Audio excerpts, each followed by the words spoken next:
no fear of nobody. Launch your attack and you will see. I teach you not to bother me. Show you not to mess with me. Make sure you have your freestyle call. Cause you and your army gon' fall. One by one, me I go get them all.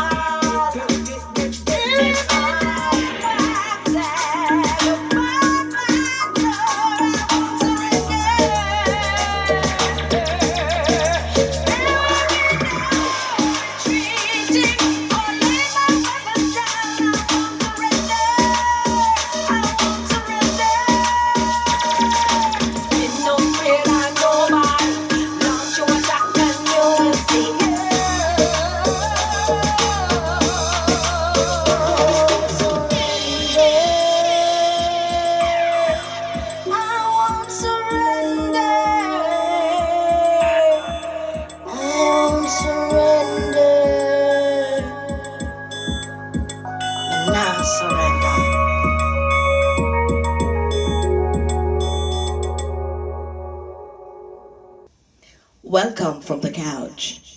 I'm JoJo Mac.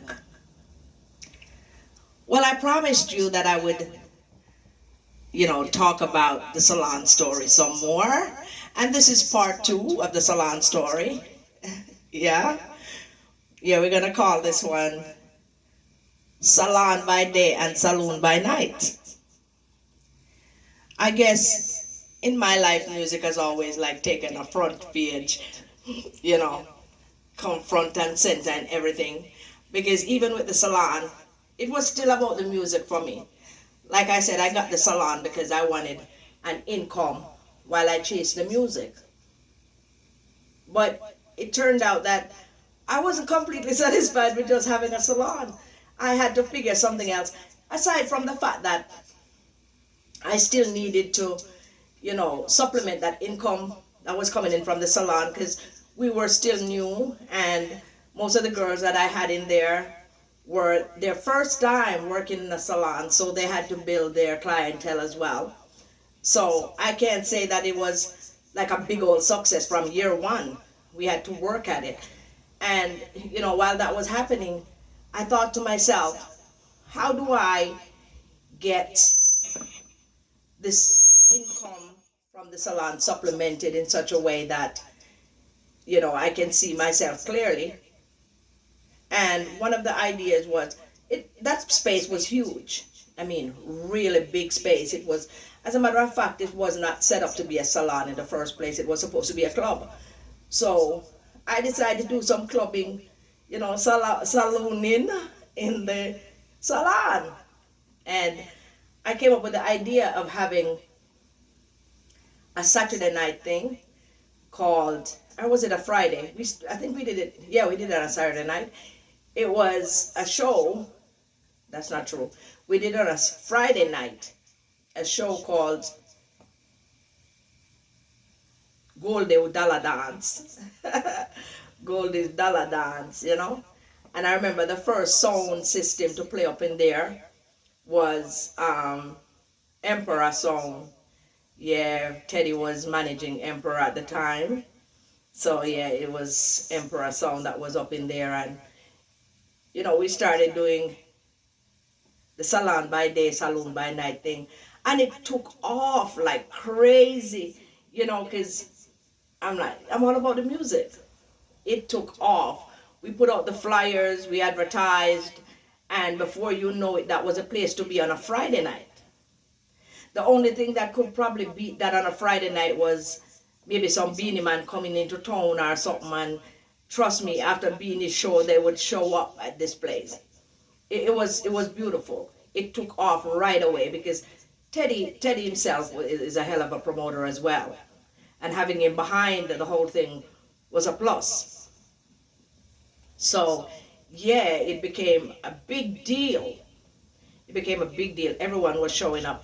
And one of the ways I kept things moving along nicely and having people come back on a regular basis, every single time the show, that we had the show, the dance, we call it dance, Goldie Dollar Dance, every single night that we had it, I kind of take a look at who was coming on a regular basis, And for the people who are coming on a regular basis, always did it. Every Friday night, I find a group of people, or a person, or two people.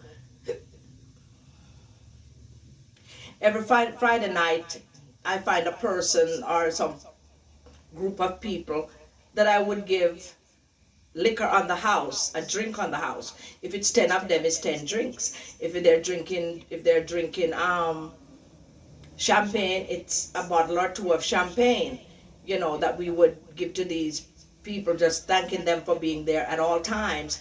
And so there was always some free liquor for somebody every single night, because that's how we showed our appreciation. I remember, things were so great. Man, the party was so nice all the time that they would even beat down the counter. Yeah, they would beat down the stations. The station would fall from the wall to the ground. But there was always somebody there too. I felt so blessed because there was always some kind of carpenter or somebody there that would come to me and say, all right, Goldie, I'll be there first thing in the morning before you open shop to come and fix this and put this back up. And they would do that for me. So it was like, if somebody beat something down. I remember one night I was so frustrated, and I'm like, I took the mic and I said, I know that you guys, are having a good time, and love having you here, and all of those wonderful words that I use, but stop breaking down that effing counter, and, they loved me. So they weren't like, nobody not take that too personal. And, it was a wonderful thing. I remember even two guys one time got in a fight. I used to have security, and the security was at the front door, and one would be at the front door and one would be on the balcony, because we had a balcony and with a back door. So I would have two security and they would be there. And I remember one time somebody started a fight inside. That was the only fight we ever had.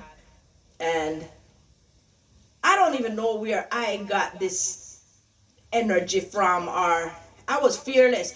I grabbed both of them up in them chest and walked them down the stairs. Like, no, can't do this to me. And when I got downstairs and let them go, one of the guys said, well, say you're brave. Say you could have get, say you could have get in a real trouble. We love you, man. Couldn't even bother do nothing to you. If you went up man at them chest and carry them, walk them out them way there. But I wasn't even thinking about, getting my ass kicked or anything. I was just thinking, I want my patrons to feel safe. I'm going to show them so they can be safe. And security wasn't moving fast enough, because by the time I would go to get security, I don't know what would have happened. I could come back and gunshots start firing or whatever, because you know how we go on sometimes. And so, that was how I handled it. I thought about that, and later on and think, wow, that was very risky. But I guess sometimes when you want to protect yours, you have to take a risk. So, that was Goldie's Dollar Dance, and it took off. It really, really took off. We were making money, of course. After a while, I had to start using other sound systems, because things were not working out anymore between me and Emperor Sound for some reason, because they want to change the deal. Because things get so nice, they want to change the deal. But it was still a good deal. It was still a good deal, but they want to come over into things that never belong to them. You know what I say? And I wasn't having it. So I started using other sound systems. I even brought crystal sound from Florida. That's how I met Father Sonny and his crew. They later on become like family to me. Yeah. So after a while, I was using other sounds. I was using sounds from all over the place in there, but I used mainly the sound systems from DC. I remember the very last sound that I used in there was earthquake sound. Yeah, because after years, we did it for years, and I remember one time they were planning on busting me because I don't have a license to sell no liquor or nothing like that, right? And so I was just doing my thing. And I remember one time the cops were so nice, because I worked with the cops before in running the club, DC Civic Center, Symbolic House, and even they used to even eat at the restaurant, Roof Reggae Cafe. So I knew most of the cops in that neighborhood, which was 4th District. And I remember one of them came and warned me one day and said, listen, they're going to come and bust you, because they heard about your party. the place block up every Friday night, and traffic, is being hindered. So we know what's going on, and you're gonna have to cut the party out, or they're gonna bust you. So when they warned me about that, and they also told me that they might do it the following weekend, that weekend coming up, and so I moved it. To a place, to a club. I think over in North Capitol Street, somewhere off North Capitol Street, a little club that an African guy was running. It was more like a hall. It wasn't a club, it was a hall. So I could rent the hall, and I rented the hall for like 3 weeks, and we did it over there. We didn't get the crowd that we normally get at the hall. So, I wasn't pleased about that. So I decided, you know what I'm going to do? I'm going to take it back. I'm going to take a risk, and I'm going to take it back. I took it back and did a year and a half before I was busted. And I remember how I was busted. It was so funny because it was close to the end of the night. It was like 4:30, 5 o'clock in the morning. We would finish by 6 or so, because I had to open the salon for 9 o'clock. So we'd have to finish by 6:30 in order to clean up and get the place ready for the hair business again Saturday morning. And so it was maybe about 4:30, 5 o'clock that somebody said, "Look out your window, there are cop cars out there, look like they get ready to come up here." And I hurried and, attend to the register real quick, say, boom, bam, right? And the gate person, disappear. Everybody disappear, and Ray, who was supposed to disappear, disappeared. And I remember about 5 police officers came up there, maybe 4 or 5. I think it was 5. 1 female and 4 males. The 1 female was a captain or lieutenant or whatever she said she was, but she was the lead cop that night, and she had 3 black cops with her, guys, and 1 white male. And she was like, "So we hear you're selling liquor and Ray." And I'm like, no, this is a hair salon. I wouldn't sell liquor. She said, "You have license to sell liquor?" I'm like, "No, I wasn't selling liquor. I wasn't selling liquor, And she was like, "But everybody's drinking. We see the and I had my guy come in here and buy a beer." And I'm like, "I don't know why they would take his money." And she was like, "Sit down." She said, "Sit down and get out of the way." But by then, no money in the register. She checked the register, no money not in the register. Right? No money in the where to be found. But, we have excess liquor, because, like I said, the place was set up to actually be a club instead of a hair salon. So I had the refrigerator system under the counter. So, that was working for me. And we had drinks on shelves and stuff, right? Because it was set up more like a bar. So she was like, "Sit down," and everybody, by this time, most of the people them gone, and just me and the sound man them there. And at one point, no, me alone end up there, because they were like to the sound man, "You guys better get out of here and get out real fast." And I've never seen a sound pack up so fast. The other day,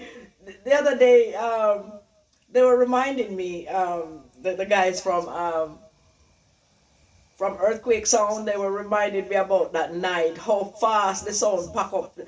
It's like 10 men carrying, 1 piece of equipment. Like, they move like real fast. Before you know it, they were out of there, and I was on my own with the cops. And I remember the female says, "You know what? They had to get me out of my bed for this."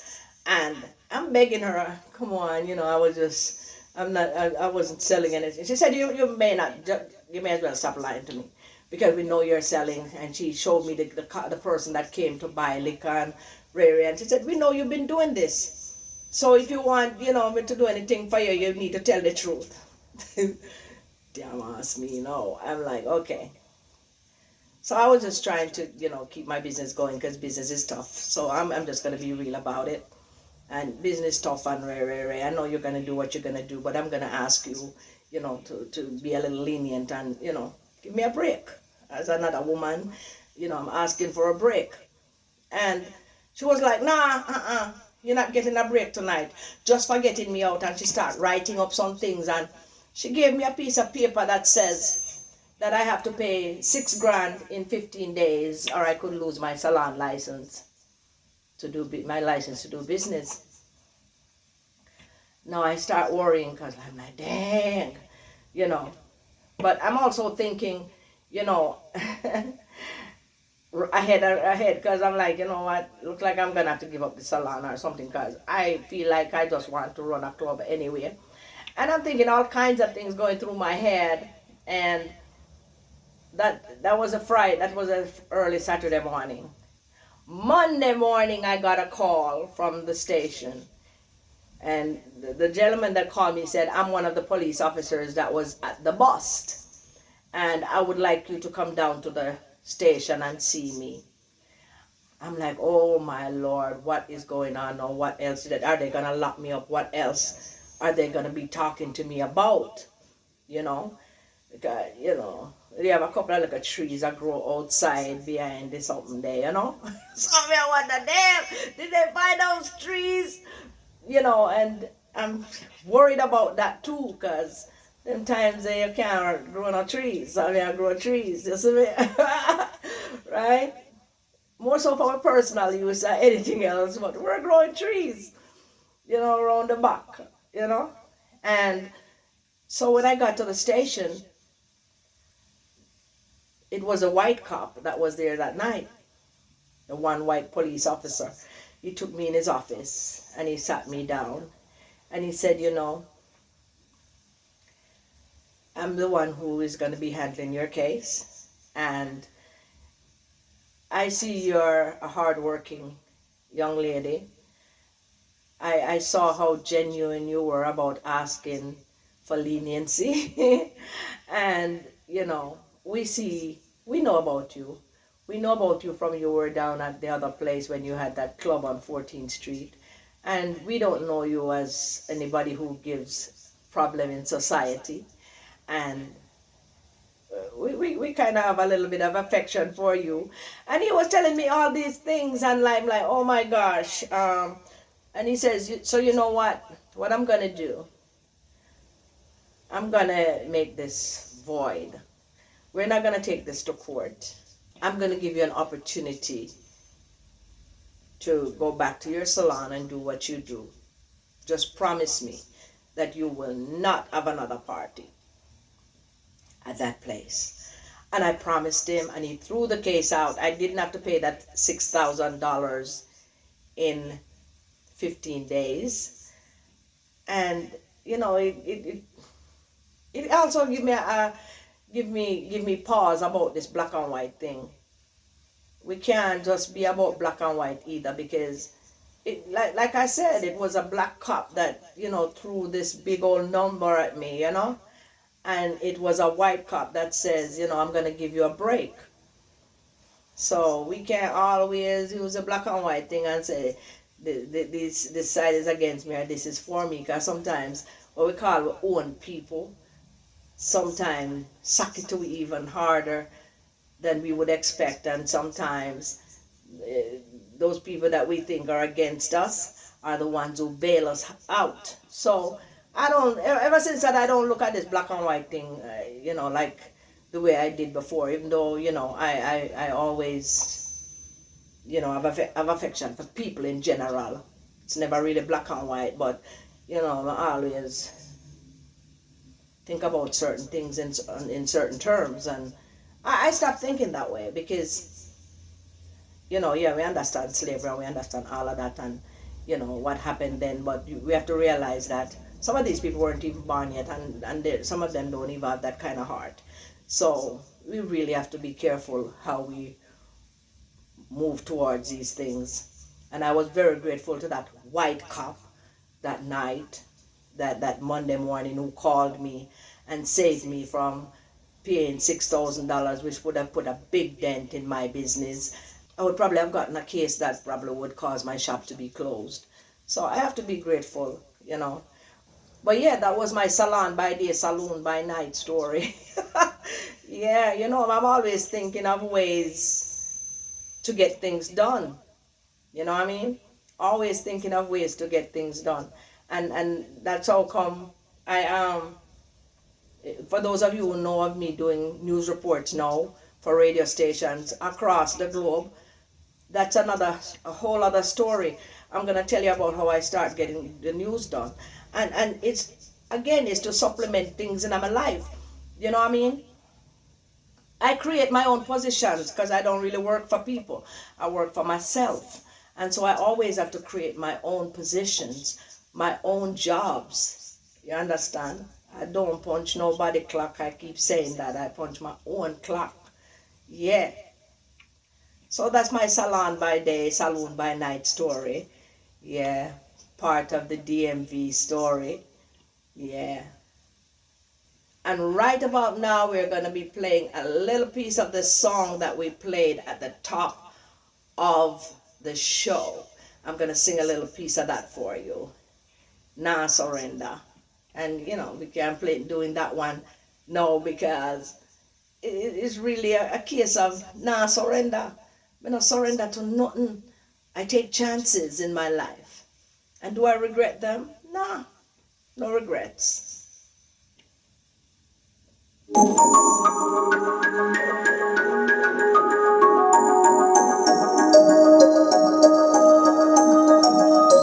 I see them coming at me without any uncertainty that they would kick my legs from under me. Deem me useless, but I ain't going out like that. I'm about coming up on top. I'll be here till the last bomb drop. I'll fight and never stop. There will be no white flag above my door. I won't surrender. I won't surrender.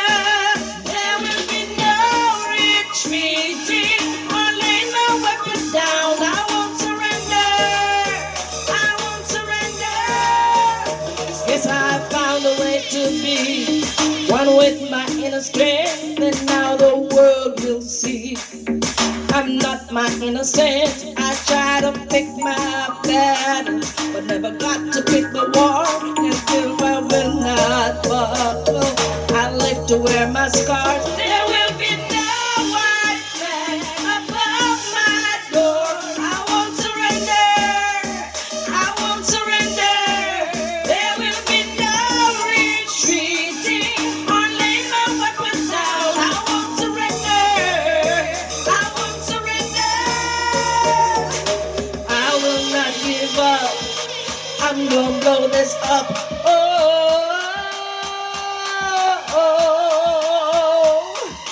Been afraid of nobody.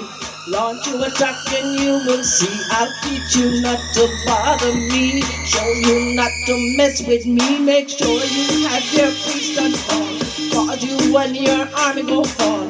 One by one we're gonna get them all. There will be no white flag above my door. I won't surrender. Yeah. I'm JoJo Mac, and that was another episode from the couch.